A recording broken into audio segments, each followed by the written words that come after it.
oscuridad vagué, perdido en el error, la senda vana del placer, a muerte me llevó, siendo rebelde a tu voz, quisiste amarme así, de no haber sido por tu amor, huiría aún de ti, en rumbo a mi perdición, indiferente aún, de mí tuviste compasión, me guiaste a la cruz y contemplé tu gran bondad, sufriste tú por mí, al tu morir en mi lugar, tu gracia recibí.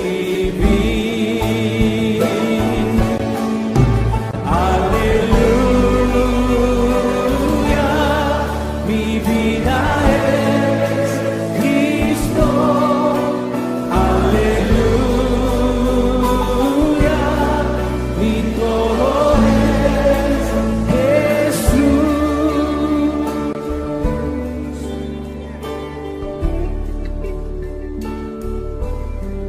Ahora, Señor, tuyo seré y viviré por ti, tus mandamientos seguiré, por tu poder en mí.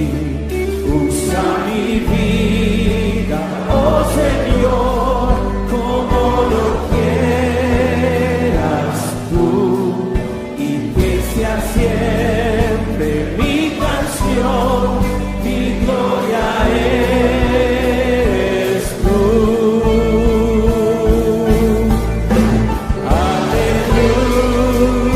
Aleluya, mi vida es Cristo. Aleluya, mi todo es Jesús. Aleluya, mi vida es Cristo. Aleluya, mi todo es Jesús.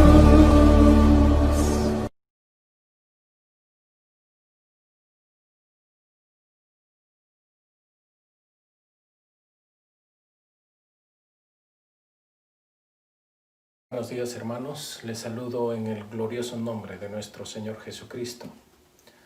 Hoy día, domingo, vamos a seguir predicando, como todos los últimos domingos, el libro de Apocalipsis, para lo cual les invito, por favor, a abrir vuestras Biblias en el capítulo 8 del libro de Apocalipsis. Capítulo 8, si pueden, márquenlo con vuestro marcador de la Biblia, con la cinta marcadora.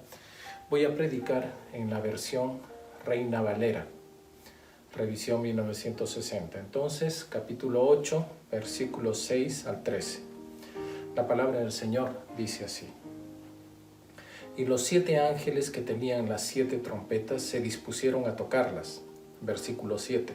El primer ángel tocó la trompeta y hubo granizo y fuego mezclados con sangre que fueron lanzados sobre la tierra, y la tercera parte de los árboles se quemó, y se quemó toda la hierba verde. Versículo 8. El segundo ángel tocó la trompeta y como una gran montaña ardiendo en fuego fue precipitada en el mar, y la tercera parte del mar se convirtió en sangre. Y murió la tercera parte de los seres vivientes que están en el mar, y la tercera parte de las naves fue destruida. Y el tercer ángel tocó la trompeta, y cayó del cielo una gran estrella, ardiendo como una antorcha, y cayó sobre la tercera parte de los ríos y sobre las fuentes de las aguas. Y el nombre de la estrella es Ajenjo. Y la tercera parte de las aguas se convirtió en ajenjo, y muchos hombres murieron a causa de estas aguas, porque se hicieron amargas. El cuarto ángel tocó la trompeta, y fue herida la tercera parte del sol y la tercera parte de la luna y la tercera parte de las estrellas, para que se oscureciese la tercera parte de ellos, y no hubiese luz en la tercera parte del día, y asimismo de la noche. Versículo 13. Y miré y oí a un ángel volar por en medio del cielo, diciendo a gran voz: ay, ay, ay de los que moran en la tierra, a causa de los otros toques de trompeta que están para sonar los tres ángeles. Vamos a inclinar nuestros rostros para dirigirnos en oración a nuestro Señor. Padre Celestial, te damos gracias, Señor, por esta oportunidad que nos das en el primer día de la semana, domingo, el día que tú destinaste para que podamos glorificar tu nombre, honrar tu nombre. Te pedimos, Señor, que nos puedas guiar con tu Santo Espíritu en la lectura de tu palabra, así como también en la reflexión en la misma. Te pido, Señor, que me libres del error, y así también te pido a mis hermanos que puedas tú librarles de cualquier distractivo para que puedan entender tu palabra y puedan ser edificados a través de la misma. Te damos gracias, Señor, por este tiempo y ponemos en tus manos la presente prédica. En el santo nombre de tu amado Hijo, nuestro Señor Jesucristo, oramos. Amén. Hemos leído el capítulo 8, versículos 6 al 13, y si se habrán dado cuenta, termina todo este escenario terrorífico de desastres naturales, ¿no? Con muertes, obviamente, tanto de animales como de seres humanos, pues termina en el versículo 13, diciendo: y miré y oí un ángel volar por medio del cielo, diciendo a gran voz: ay, ay, ay de los que moran en la tierra, a causa de los otros toques de trompeta que están para sonar los tres ángeles. Ay, ay, ay de los que moran en la tierra. Son tres ayes que dicen para los que moran en la tierra, pero la pregunta es: ¿a quiénes va dirigido este juicio, este castigo? A los que moran en la tierra. Pero ¿quiénes son específicamente los que moran en la tierra? Son los del mundo, los que viven solamente para el mundo, ¿no? Y vamos a entender esto de mejor manera, pues en el capítulo 1, también del apóstol Juan, que escribió tanto Apocalipsis como el Evangelio de San Juan, ¿no? Entonces, en el Evangelio de San Juan, capítulo 1, versículo 9 en adelante, dice: aquella luz verdadera, se refiere obviamente a nuestro Señor Jesucristo, que alumbra a todo hombre, venía a este mundo, y el mundo, en el mundo estaba, y el mundo por él fue hecho, pero el mundo no le conoció. A lo suyo vino, y los suyos no le recibieron. El mundo se refiere a toda persona que no recibe al Señor Jesucristo como su Señor y Salvador. A toda persona que es solamente del mundo. Tanto su razonamiento, no natural, pues no puede tener una convicción más allá de lo que sus ojos ven. Es solamente de lo que escucha, de lo que oye, de lo que palpa. No hay un mundo espiritual. No puede concebir en su razonamiento un ser supremo, creador de todo, un ser supremo espiritual que gobierna en el reino espiritual como también en el físico material. Dentro de su conocimiento no puede entender este reino espiritual. Lo que es nacido del espíritu es espíritu, y lo que es nacido de la carne es carne.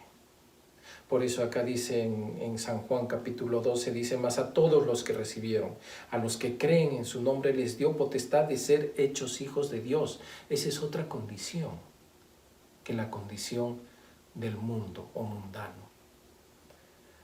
Los cuales no son engendrados de sangre, ni de voluntad de carne, ni de voluntad de varón, sino de Dios.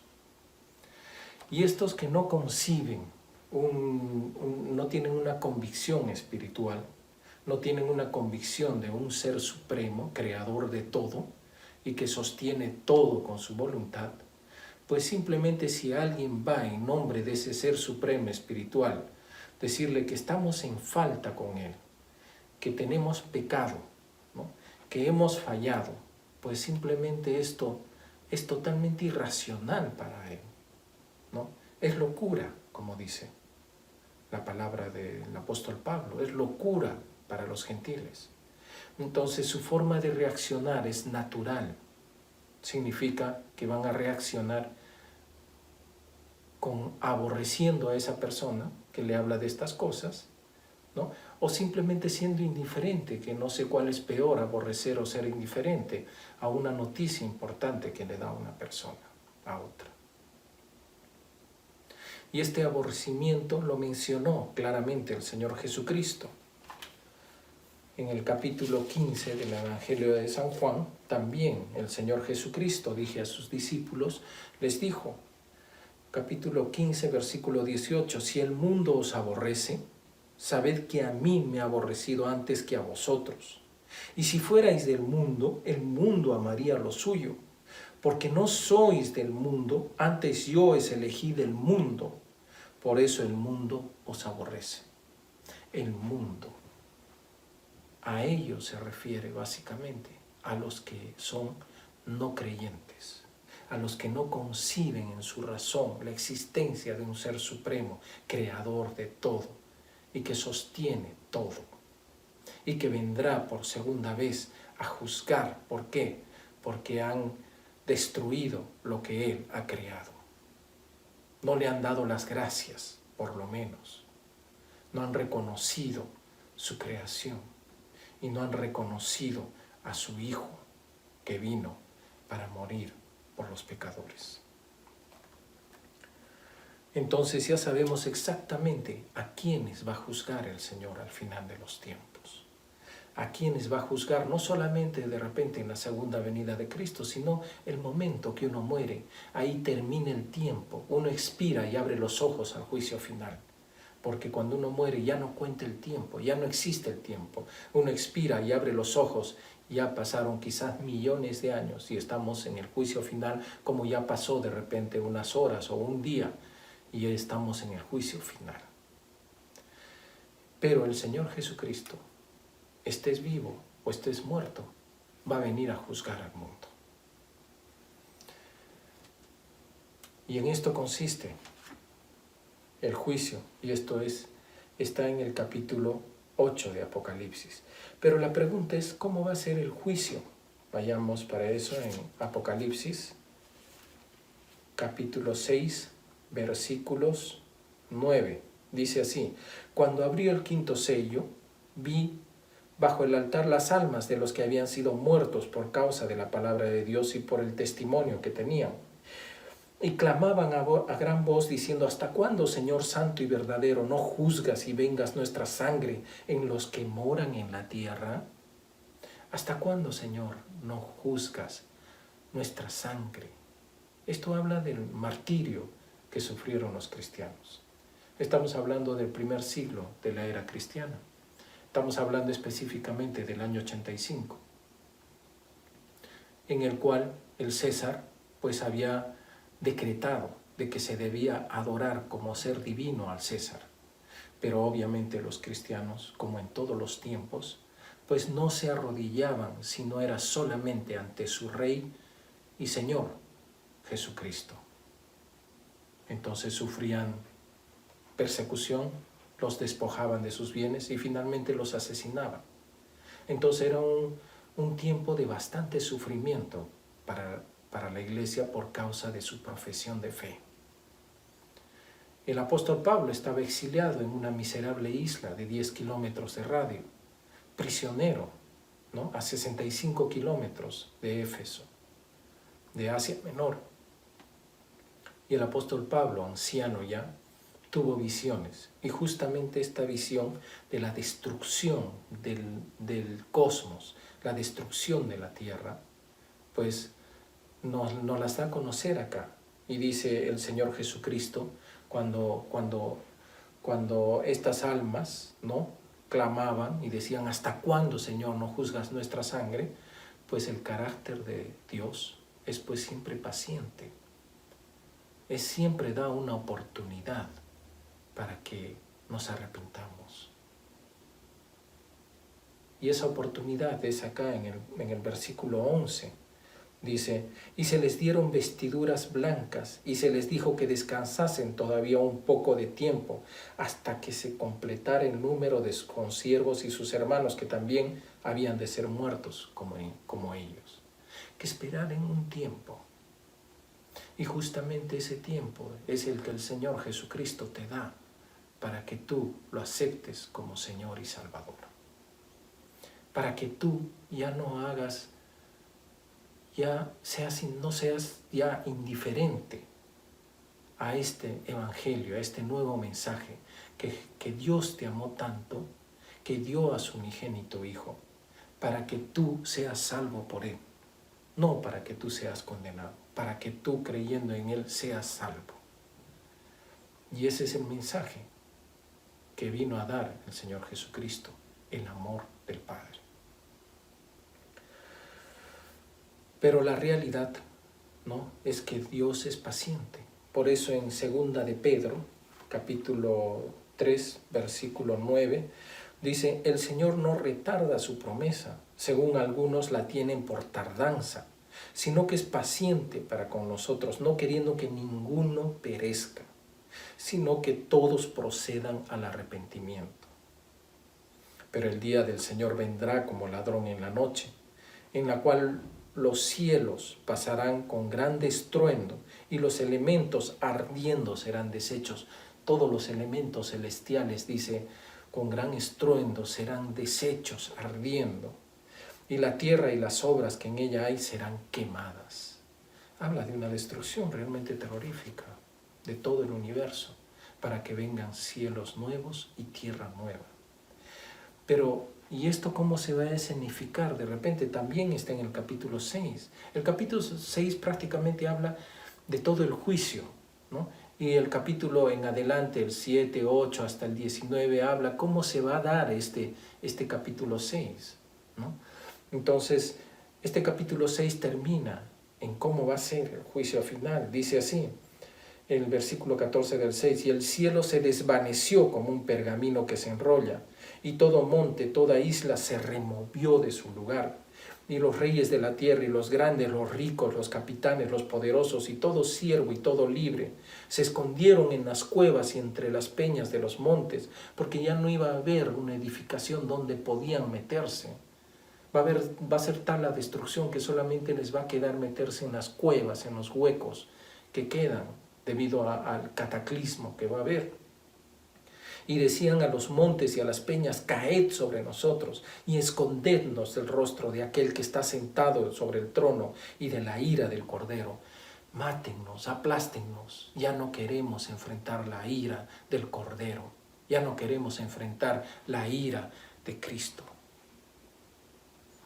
Esa va a ser la realidad. Es como la eutanasia, ya no quiero seguir sufriendo, por favor, mátenme. Aplastadnos, caed sobre nosotros. Ese va a ser el juicio final. Pero antes de llegar a ese juicio final, Dios tiene paciencia. Dios quiere, de repente les dice a esas almas que dicen, ¿hasta cuándo no vas a vengar nuestra sangre? Esperad un tiempo. Y en este tiempo es que el Señor va a hacer una advertencia y varias advertencias, el número de advertencias necesarias. Por eso es que son las 7 trompetas. 7 significa completo, el número de advertencias necesarias y justas para que tú te arrepientas. Pero no sé si tú quieras llegar a este tiempo, el de las trompetas, porque vamos a comenzar a relatar las 4 primeras trompetas y qué significa el toque de cada una de ellas. Para lo cual te invito a que vengas al versículo 6 del capítulo 8. Empieza la prédica aquí. Dice así, y los 7 ángeles que tenían las 7 trompetas se dispusieron a tocarlas. Miren, el primer ángel tocó la trompeta. Disculpen, antes de esto es bien claro el capítulo 7 que también ya fue predicado, que el Señor pone a buen resguardo a su pueblo. Si ustedes ven el capítulo 7, versículo 3, dice, y diciendo, no hagáis daño a la tierra, ni al mar, ni a los árboles, hasta que hayamos sellado en sus frentes a los siervos de nuestro Dios. no hagas daño a la tierra, ni al mar, ni a los árboles, hasta que hayamos sellado en sus frentes a los siervos de nuestro Señor. En otras palabras, vamos a identificar a los verdaderos creyentes y los vamos a sellar de tal manera que ellos no van a sufrir daño. El Señor pone al buen resguardo a su pueblo y de eso conocemos su carácter. Si no recordemos la salida de Egipto, las 9 plagas, ninguna afectó al pueblo de Israel. Y la última plaga les dijo, júntense en su hogar. Yo no sé realmente cómo será este fin del mundo cataclísmico, universal, sin que sufran daño los creyentes en ese tiempo, o sin que suframos daño si es mañana. Yo no sé, pero hay precedentes. Y uno de ellos es cómo salieron el pueblo de Israel de sus esclavizadores, que eran los egipcios. Cuando pasó el ángel de Jehová, murieron los primogénitos de los animales, de los siervos, de los ricos, de los faraones, mas ni uno solo del pueblo de Israel. El Señor les dio el método. Dijo, júntense en su casa esa noche. Maten un cordero de 1 año sin defecto. Cómanlo y con la sangre pinten el dintel de su puerta y los postes. Y pasará el ángel de Jehová esa noche y no les hizo daño a ellos. Yo no sé cómo será en este tiempo, pero hay un precedente del carácter de Dios. Dios resguarda a su pueblo. Dios cuida de su pueblo. Y ese va a ser un signo que uno va a ver en estos eventos tan catastróficos, que Dios va a resguardar a su pueblo. Y acá empiezan las trompetas, las advertencias para aquellos que son del mundo, para aquellos que lo único fin por el cual viven es el mundo y sus deleites. No tienen una convicción espiritual. Mejor comamos y bebamos que mañana nos morimos, decía el apóstol Pablo, como pensaban los gentiles. Entonces, ahora sí, vamos al capítulo 8, versículo 6, dice, y los 7 ángeles que tenían las 7 trompetas se dispusieron a tocarlas. 7. El primer ángel tocó la trompeta y hubo granizo y fuego mezclados con sangre que fueron lanzados sobre la tierra, y la tercera parte de los árboles se quemó y se quemó toda la hierba.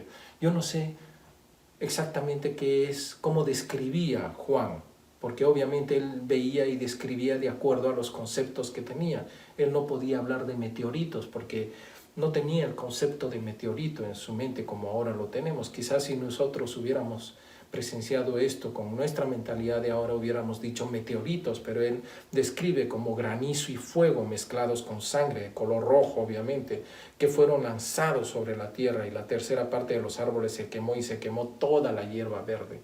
Pero esta es solo una advertencia de la tercera parte. Quiero que entiendan que esto de la tercera parte, este libro no es un tratado de astronomía ni tampoco de matemáticas. La tercera parte habla del carácter de Dios, es una simbología menos de la mitad. Va a advertir, pero no va a dañar más de lo necesario. No va a dañar todo, casi todo, sino va a dañar la tercera parte, no las 2 terceras partes, no más de la mitad. Lo necesario para que la gente que no cree en Jesucristo sepa que hay un mundo espiritual, que hay un ser supremo que controla todo.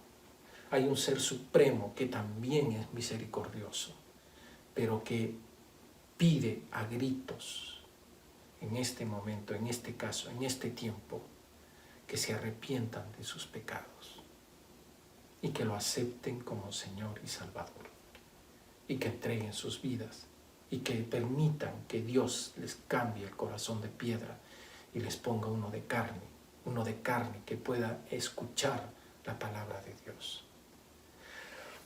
Versículo 8. El segundo ángel tocó la trompeta y como una gran montaña ardiendo en fuego fue precipitada en el mar, y la tercera parte del mar se convirtió en sangre. Esto me hace recordar a una película Impacto Profundo en la que cayó un meteorito de enorme tamaño al mar y cómo se retiraba el mar kilómetros de kilómetro adentro para ahí regresar en un tsunami devastador. Algo similar es esto. Y dice, y murió la tercera parte de los seres vivientes que estaban en el mar. Miren lo cataclísmico de este evento. Y la tercera parte de las naves fue destruida. 10. El tercer ángel tocó la trompeta y cayó del cielo una gran estrella y ardiendo como una antorcha y cayó sobre la tercera parte de los ríos y sobre las fuentes de las aguas. Fueron dañadas todas las fuentes de agua dulce. No todas, discúlpenme, la tercera parte, porque ahí todavía se ve la misericordia de Dios. La tercera parte de los ríos y manantiales.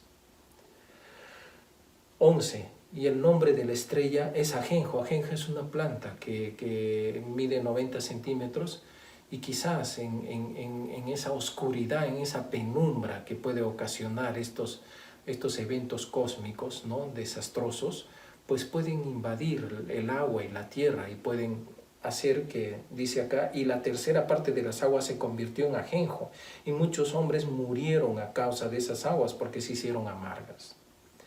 12. El cuarto ángel tocó la trompeta y fue herida la tercera parte del sol y la tercera parte de la luna y la tercera parte de las estrellas, para que se oscureciese la tercera parte de ellos y no hubiese luz en la tercera parte del día, asimismo de la noche.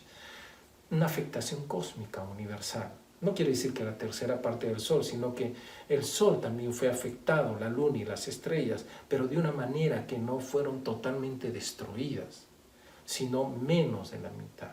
Todavía subsisten, porque Dios pide que se arrepienta, advierte que Él va a juzgar al mundo y va a juzgar a cada cual según sus obras.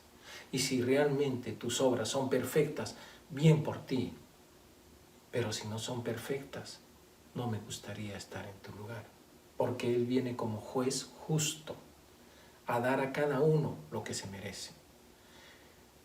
¿Y qué hay de los cristianos? Bueno, el Dios dio lo que se merece, pero en Cristo, porque Él se llevó nuestros pecados. El justo por los injustos, el que no cometió pecado por los pecadores, el que no merece la muerte por los que sí merecemos la muerte. Hemos aceptado el sacrificio de Cristo en lugar nuestro, de tal manera que vivimos por gratitud hacia Él.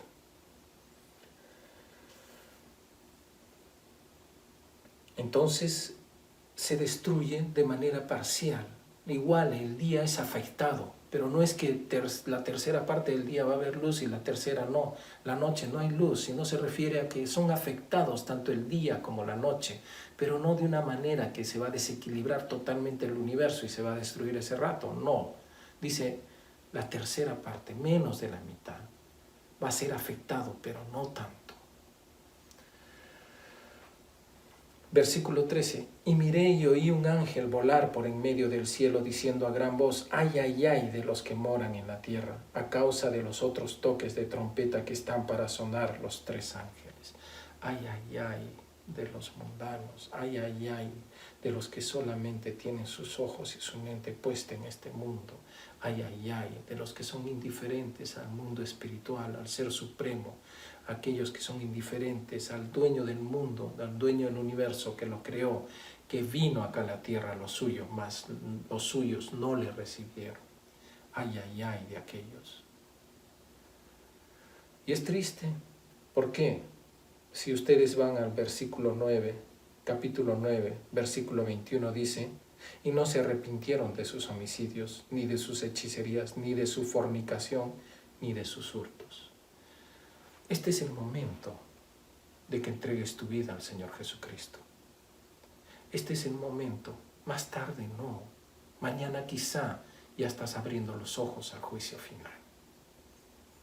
Si no creemos en esta pandemia, ¿cuándo vamos a creer? Yo te llamo en el nombre del Señor Jesucristo y te pido que escuches su palabra, que agarres la Biblia, que busques en la Biblia y vas a encontrarlo ahí. Y si tienes alguna consulta, cualquier momento yo estoy, o cualquier pastor de esta iglesia, la Iglesia Jesucristo, Gracia Eterna de Surco, para resolver cualquiera de tus dudas. Termino de repente contándoles una parábola que el Señor Jesucristo le contó a sus discípulos. Y dice así, dice que había un hombre rico que se vestía de púrpura y de lino fino. Y hacía cada día, dice, banquetes con esplendidez. Había también un mendigo llamado Lázaro que estaba echado a la puerta de aquel lleno de llagas, y ansiaba saciarse de las migajas que caían de la mesa del rico, y aún los perros venían y le lamían las llagas. En resumen, murieron los dos. Uno fue al Hades y otro fue al seno de Abraham. El pobre, el mendigo, ¿no? Fue al seno de Abraham, y el rico, ¿no? El mundano, ¿no? Se fue al Hades. Y dice que sufría tanto que le pidió al Padre, le dijo, manda a Lázaro para que remoje un poco su dedo con agua y calme mi sed. Y le dijo, no puede ir de acá ni allá, ni tú puedes venir de allí acá.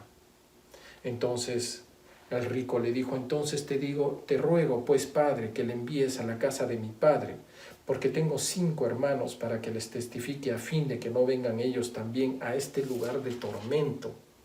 Y Abraham le dijo, a Moisés y a los profetas tienen, óiganlos. A Moisés y a los profetas, las escrituras tienen, óiganlos. Él entonces dijo, no, padre Abraham, pero si alguno fuere a ellos de entre los muertos, se arrepentirán. Mas Abraham le dijo, si no oyen a Moisés y a los profetas, tampoco se persuadirán, aunque alguno se levante de los muertos.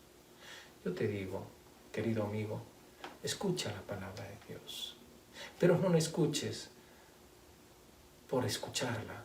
Escucha como palabra de Dios, como palabra del Creador del universo, como palabra también de aquel que vino al mundo y murió por la humanidad. Escucha la palabra de Dios como aquel que también viene por segunda vez y que está sentado a la diestra de su Padre, esperando que Él ponga por estrado de sus pies a sus enemigos. Deja de ser su enemigo. Deja de estar en contra de Él. Él te ama. Él dice, quien viene a mí, yo no le echo afuera. Que el Señor te bendiga y que el Señor bendiga a su iglesia. Me acompañan en oración. Padre Celestial, te doy gracias, Señor, por tu palabra. Te doy gracias, Padre Santo, porque alguna vez los que somos de tu iglesia, pues entendimos que si confesamos con nuestra boca que tú eres el Señor y creemos en el corazón que tú te has levantado de los muertos, seremos salvos. Te damos gracias por tu palabra, te damos gracias por esta oportunidad que tú das a nuestros amigos que aún no te conocen, de poder escuchar tu palabra y de poder convertirse, si es tu voluntad, Padre mío. Bendice este día y te damos gracias siempre en el nombre sagrado de tu unigénito Hijo, nuestro Señor y Salvador, Jesucristo. Bueno, hermanos, que tengan un bonito domingo, disfruten del día en familia y que el Señor bendiga vuestros hogares siempre. Amén.